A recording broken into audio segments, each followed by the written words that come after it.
talking about the Olympic Games. Yes, the inquest will continue, will begin. The post-mortem will continue. Assessment of the performance of Team Nigeria at the Games. Some will classify it as a failure, while others who are more reflective and really much more humane in their assessment believe that in the circumstance, Nigeria really could not do more than what the nation did at the Games. And to continue assessment, to continue a post-mortem of the Olympics, this will surely be going on for some time. And we are set to talk about what could have been and the general problems before the Olympics and at the Olympics itself. Some sports couldn't make it, and boxing is one of them. And then boxing used to be an area of strength for Nigeria, and boxers were not there. We couldn't get any boxer to represent us at the Olympic Games, not just boxing, other sports as well. Football, for instance, was not there. Well, today, to continue to look at Nigeria's performance at the Games, we are being joined by someone who understands sports, understands boxing particularly, and an international boxing promoter with a global reputation. Prince Stanley Williams is joining us virtually from London. Prince Williams, it's good to have you join us on Sports Extra. Thank you, Ed. Thank you for having me.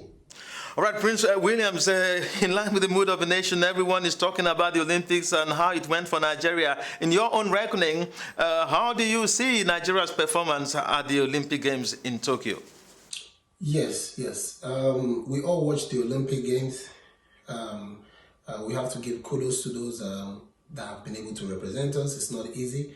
All the training and preparations that they've had to go through, physically and mentally. It was very unimpressive performances, but I wouldn't blame the athletes. I would say they should do more in preparatory stages. There's a lot of things wrong in our system of doing things, and the provision that has been made for the athletes, from what I'm hearing, wasn't adequate.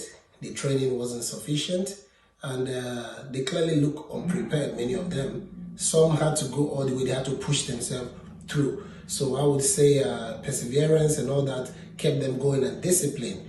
But there's a lot that has to be done, and besides also just looking at the government and everybody, we also should be looking at ourselves. There's a lot of things that we need to also administer in our everyday life to make us stay focused and dedicated to our craft. So a lot has to change, because it takes years to prepare for an Olympic game. All right, having given your thoughts on Nigeria's performance at the Olympics, now boxing was not there, and it used to be Nigeria's strongest area of strength in the past, in past Olympics. Way back in the post-colonial days, we had Nojim Mayegun doing well, and then Dick Tiger, Hetu, and all of that. Then much later, we had David Zorite, we had even Efe Ajagba representing Nigeria at the Olympics. But this time in Tokyo, there were no boxers there. Not a single one was there. What do you think is wrong with Nigerian boxing? A lot has to be done. A lot has to be done, like I said earlier on, from the foundation of things and the way things are being run. It's not going to change except we change the way we do our things. You know, a lot of things has to be changed. Somebody has to speak up, because everybody's keeping quiet and things are decaying, and nobody wants to speak out. You know, so how are we going to experience any change in all these things? You know, so a lot of sectors, we're having the same problems. So in this sporting sector, a lot has to change. Boxing itself has been dead for a long time in Nigeria. The board itself is trying. It needs a lot of support. The promoters and the managers and everybody needs support. The TV and all that. A lot of things are not going the right way it should be going in Nigeria. We actually extended an arm to Nigeria because our company was originally based overseas. So we're trying to see if we can do the same thing that is replicated overseas in Nigeria. We've not gotten any support. We've been doing things and trying to bring up new fighters and all that. And again, from the fighters' point of view, they need a lot of seminars. They need to be lectured. they're moving the wrong way, because there's this mentality of, using people and moving on, so, and it puts off even the people that we have overseas. We have some Nigerians doing managerial jobs that are doing very well in America, in Europe, so when each of them ventures into Nigeria, they have a bad experience and they have these things to say when they go back to their base. So those that are thinking of even coming to help the boxing here, they start having two minds, so the little they have here is too little for the kind of population we have. We have so much to offer, but we don't have so many platforms. So those platforms that are being brought back home should be encouraged, because in that area we cannot blame everything on the government. The government is not meant to do every single thing. So in the sporting sector, those who are in the sporting sector should be the right people. If we have people that know much about boxing, they should be in boxing. People that know much about running, they should be in that sector. People that know much about wrestling should be in that sector. We can see the wrestlers did well, but we can see that boxing is suffering. It will keep suffering if something is not done about it. So we need to also go back to the drawing board.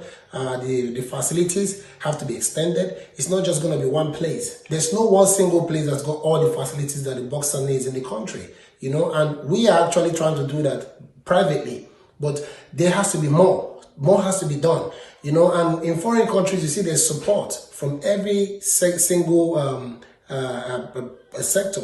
If you are doing boxing overseas, like in England, for example, you will definitely get the support of your local area. They know that you're doing something to keep people out of the street. You're giving them an opportunity. The people we speak about is the opportunity that the society is giving them. People like Anthony Joshua. If the society in England didn't give him the opportunity, you will not have him for people in Nigeria to be proud about. We are always easily getting proud about people who have had to work themselves up from another country. The few boxers we have that have excelled, if you notice, they always have to travel overseas. Why is that? There's certain things that has to be done. And when the people here are seeing that somebody has come back home to, put this kind of things right, it will also help the amateurs. It will help those trying to turn pro. It will help those who are on their journey, already professionals that want to continue boxing. But if you don't support such platforms, after a while, the people get fed up and they move on to other things, or they continue doing what they're doing in other countries where they will be much more welcomed, and we lose that person. So more people like that will keep going and coming and going, and it's 1-1-1. And when you notice that other countries are doing much better in boxing, people focus in that area, like other countries. I don't want to mention names, but we have to change the way we do our things. Things have to really change. Now, the private sector has often been lampooned as not doing enough to aid sports development, sports like boxing not getting enough in terms of private sector participation to give it a boost. As an international boxing promoter, professional boxing is there, but then the grassroots has to also be taken into consideration. What is the problem? How can it be better? And how can people like you come in and help? Good question, Ed. Very good question. This is the main thing. This is the main issue when it comes to professional boxing in Nigeria. The thing is that boxing is not complicated. It's a very straightforward sport. You train well, you move up the ranks, you go through your amateur level. If you're good enough, you turn pro, you start your professional career. But all through that, it looks very easy, and it needs a lot of mentoring, a lot of training, a lot of encouragement, So the private sector has not done much in boxing in the country. We did a show in 2018 whereby we brought legends overseas. When you do that, if you replicate the same show back overseas, it generates a lot of profit. Everybody's interested. So people are not too interested in boxing here because it's being looked at, it's looked down upon, and they're seeing people struggling. All the things they see is all about the fighters struggling, and they kind of relate it to maybe a toggery or something. But this is a sport that is an elite sports. Out here, it's an elite sports around the world. We are seeing it. When we see people like Floyd Mayweather, you see people like Manny Pacquiao, who is now a senator in the Philippines. You see people like Anthony Joshua, who is very respected in England and around the world. It's boxing that's taking them that far. And the thing like the Olympics you just mentioned is a very, very good platform for someone to showcase themselves, you know. So even no matter what medal you win, gold, silver, or bronze, it's still something. It accounts for something that you've achieved in your boxing career. So the private sector has a whole lot to do. You know, if they're not sponsoring events adequately, they're not putting a lot of eye into this, then who's going to be doing it? Because, for example, we're just a one-off. You know, not promoters are not meant to be using their own personal funds to be financing boxing events. These things are coming from sponsorships. You know, we reached out to so many sponsors for about 3 of our shows. We got none. You know, so, and these are sponsors that we see that sponsor music events and stuff like that. Meanwhile, boxing is a sporting event. It's something that brings a whole lot of dignity to the country. A lot of people are very proud to be associated with names. When you call out to the Joshua, you say, oh, he's Nigerian. British people will also say, yeah, he's British. Then you call Lennox Lewis. People are proud of him in both Canada and England. Mike Tyson, you see America. So these things is what you call national honor. I don't know why it's a problem with people understanding this. Even the area of sponsorship, if you cannot sponsor something, then it dies away. Who has the money to start putting up good shows? You'll only be seeing struggling events. But when you want to see elite events, you know, it takes money to put together. You have to build the fighters. So on our own end, we've been doing a lot. And as I'm speaking to you now, we're trying to put together a facility that has all the whole world-class training items. We've actually brought them into Nigeria. It's not a plan. It's already something we're already doing. And we're building that. And we're also thinking about an auditorium that suits boxing. Some of our events have been done in a co-hotel and things like that, you know, just to bring up the face of the country. And the last time I was in Cancun, a lot of legendary fighters kept on speaking about it and saying that that's the right way to move forward. And why is nobody sponsoring it?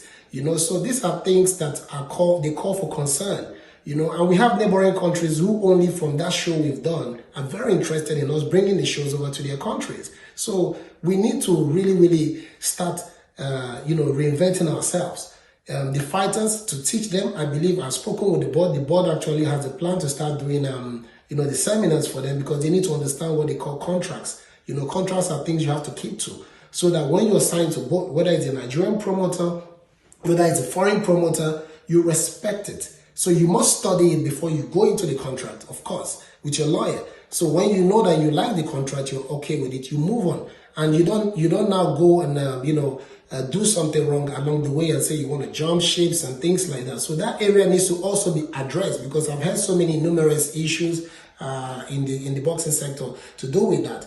Because there are people that are in self-funding situations and they find themselves in those kind of positions. So in this private sector, what they need to do from their own end is they see the pedigree of the promoters. They try to help. They see the people that are doing the right things. And you support them. You support them so that they can do even better than what they're doing. That is the only way it can actually grow. If the promotional companies don't make money, the managers are not making money, the fighters are not making money, then who would be interested in that kind of sector? Now let's come to Monarch Promotions. Your stable has a number of interesting professional boxers who are campaigning for honors in various weight categories. Shif Khan, you talk about Bukum, you talk about Davidson. Yes. Davidson, Nigerian boxer in Australia who has been doing well as well. And you're looking at what they would be doing. COVID-19 affected a lot of things. And what is up next as far as those plans are concerned? Yes. We have a lot going on. And with the COVID setback, we have not been able to do much. You know, so we are looking at you know, very good prospective challenges that are coming up later on this year. The show we were meant to do in Ghana last year was postponed, so we'll be probably having that sometime this year. And we have the European show also coming up. So the dates and the information will all be out on our website, and also it will be made very public once that is finalized. Of course, we have King Davidson. He's preparing for his opponent. He's meant to be fighting for a very significant title very soon. So we're working on that, and he's presently training. He's in training camp right now, sparring and getting all the work done. And of course, we have other fighters, the foreign fighters, and we have Bukumbanku from Ghana, who is also going into training camp by, I think, next month, because his fight is at the end of next month. So he's getting ready, and he's supposed to be fighting twice this year. Then we also got the other fighters in the stable, Tasif Khan and the rest of them. Everybody's getting geared up. We've been waiting for this, and now that everything has been opened up, it's a very good opportunity for us to allow the fighters to showcase their skills. All right, let's also use this opportunity to get your perspectives on why the big fight, heavyweight contest between Anthony Joshua and Tyson Fury, why has it not taken place? Yes, the Battle of Britain. That's a big fight, very big fight. It will still happen, Ed. It's a fight that cannot be avoided because of legacy, and there's just too much that wouldn't make that fight possible. It's definitely going to happen. They're the best fighters from England, and they're also ranked, I don't know how to put them, who is going to be number one, number two, in the world right now, but they're the best boxers in the heavyweight division, and they're about to make, their claim to legacy, who is the greatest from this era. So these are fighters that make changes, especially Anthony Joshua, the way he brought back the heavyweight game and put it back on the map. And now we have a lot of people. Of course, Tyson has been competing before him, before AJ came with the whole Olympic story and everything to glory. So we are looking forward to that fight happening. But because of the clause between the contract signed between Deontay Wilder and Tyson Fury, there's a rematch clause that must be respected. So all those things are what came into play. Deontay Wilder feels that he still has to have a shot. The step-aside money he's been requesting for, I think he asked for $20 million to step aside if they want him to step aside. And, boxing is also business, so things have to be done right. So they've kind of triangulated the whole situation. So we've got the three powerful boxers, Deontay Wilder, Tyson Fury, and of course Anthony Joshua. These are the three biggest boxers in the world right now. All right, thank you very much, Prince Stanley Williams, for your time with us on Sports Extra. We always appreciate your time with us. Yes, thank you, Ed. Thank you for having me once again. It's been a pleasure having you and AIT as part of our journey. I believe it's history in the making. Thank you very much. All right, that was Prince Stanley Williams, a Nigerian, yes, a British-born Nigerian boxing promoter, boxing expert. Always good to have him talk on sports like boxing, yes, which is one sport that really should be a strong area of strength for Nigeria. And we should be having a lot of heavyweight boxers after they must have gone to the Olympics like we used to have in the past. Yes, it's still Sports Extra.